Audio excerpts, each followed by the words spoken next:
Hello guys, welcome to my channel. Today we are going to see how to fix the first descendant black screen problem. Let's fix it guys. You just need to check my video description for this link used in my video. You just need to select the download option and download the game user settings.ini. Just click on this icon and select download unverified file.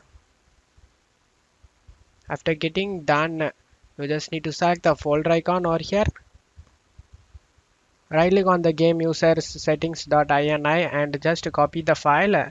After copying it, go to this PC, local disk C, find users folder, double click on it. Now you need to open the username folder guys. You don't know your username, then you just need to select the start icon and here is your username ajay.m.b. Just need to open the folder and after that in here you just need to select view on the top and select show and select hidden items, and now you can able to see the app data folder over here. Double click on it. Now double click on the local folder. Now find m1 folder.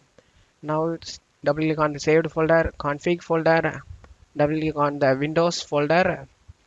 In here you can able to see the config files listed over here. You just need to right click on the blank area on the right side and paste the file we copied. Select replace the file in the destination. After pasting it, and that's all you have to do it guys. Just to close stuff here and launch the game and your problem should be fixed guys. That's it for today's video guys. Give me a like and subscribe. Thank you.